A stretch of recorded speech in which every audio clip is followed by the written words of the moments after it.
बाजार के दूसरे संकेत है कि आज और कल के बीच में काफ़ी इंपॉर्टेंट है अर्निंग्स के हिसाब से। हालांकि ज़्यादातर नंबर्स मार्केट आवर्स के बाद आएंगे, तो मंडे को ही आप रिएक्ट करेंगे। सबसे इंपॉर्टेंट होगा रिलायंस के नंबर्स। आज बाजार बंद होने के बाद देश की सबसे बड़ी कंपनी और इंडेक्स में सबसे ज़्यादा वेट रखने वाली कंपनी, उसके नंबर आएंगे, रिलायंस। और ऑब्वियसली आज थोड़ा सा शाम को थोड़ा सा लंबा दिन रहने वाला है।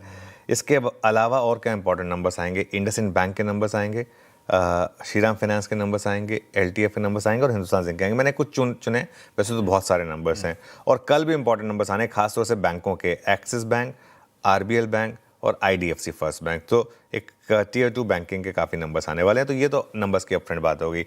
इसके अलावा क्या हुआ, सबसे पहले बताते हैं आपको क्विकली अमेरिकी मार्केट्स का हाल, क्योंकि बहुत कुछ आजकल ग्लोबल क्यू से जुड़ा हुआ है।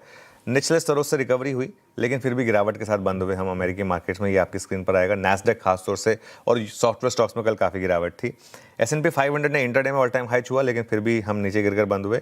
एक समय पे 630 पॉइंट ऊपर था डाउ जोन्स, वो 180 पॉइंट नीचे बंद हुआ। और नैस्डैक ने भी अंडर परफॉर्म किया। 2-3 अच्छी खबरें आई और उसके बाद 2-3 खराब खबरें आई। पहले तो इजराइल और लेबनान के बीच में जो सीज फायर है, ये 3 हफ्ते के लिए बढ़ा। ये ट्रुथ सोशल पर डोनाल्ड ट्रंप ने बयान दिया। और ये उन्होंने ये भी कहा कि जो नेतन्याहू और लेबनान के राष्ट्रपति की मेज़बानी करने में डोनाल्ड ट्रंप ने कहा मैं लीड लेने को तैयार हूँ उसके लिए। लेकिन इसके बाद उन्होंने एक और चीज़ कही। उसके बाद उन्होंने कहा कि हॉर्मुज़ में अगर कोई भी नाव माइन बिछाता नज़र आए तो उसे तुरंत मार दें। और हमारे माइन स्वीपर अभी स्ट्रेट साफ़ कर रहे हैं।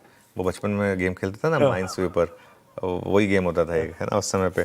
तो और अच्छा, एक दो इंटरेस्टिंग चीज़ें हुई हैं कल। एक तो थोड़ी सी उनको सिंपैथी भी ईरान के साथ, हालांकि उन्होंने किया सब कुछ, लेकिन फिर भी कि ईरान को कौन कंट्रोल कर रहा है अभी पता नहीं है। ईरान को खुद नहीं पता है कि उनका लीडर कौन है इस समय। लेकिन उनसे पूछा गया कि क्या आप न्यूक्लियर वेपन यूज़ करेंगे? उन्होंने कहा कि no, and why asking me such stupid question, nobody should nuclear weapon. तो ये उनसे पूछा तो उन्होंने कहा कि ये कभी नहीं करना चाहिए, किसी को भी नहीं करना चाहिए। लेकिन इवेंचुअली सबसे बड़ा क्यों हमारे लिए जो रहा है ना, वो है कच्चा तेल। कच्चा तेल एक बार फिर उबाल पर है और एक बार फिर $106 के ऊपर। कल हम 103-104 पर थे, आज 106 पर है। तो कोई ऐसा कोई बहुत ज़्यादा वो नहीं है। लेकिन देखिए, एक चीज़ समझ लीजिए, अगर ये 110 के ऊपर निकलना शुरू हुआ ना वापस, तो फिर वापस मार्केट में रिस्क बड़ा होगा, ठीक है। और इजराइल ने एक और स्टेटमेंट दे दी। इजराइल ने कहा कि वो ईरान के साथ दोबारा युद्ध रिज्यूम करना चाहता है, सिर्फ यूएस के डायरेक्शन का वेट कर रहा है। और उनका मानना यह है कि ईरान का जो लीडरशिप है, खामनेई ग्रुप जो फैमिली है, इसको पूरी तरीके से जड़ से ख़त्म करना ज़रूरी है। ये बात सऊदी अरब ने भी यूएस को बोली थी, आपको याद होगा। डोनाल्ड ट्रंप ने कहा है कि पेट्रोल और डीजल के प्राइस कुछ समय तक पंप पर ऊंचे रहेंगे, आपको ये एक्सेप्ट करना होगा क्योंकि हम इस लड़ाई में लगे हुए हैं।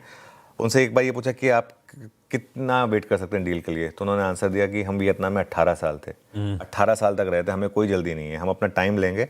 और इस तरीके से कोई जल्दबाजी या ज़बरदस्ती नहीं है, तो वेट करेंगे।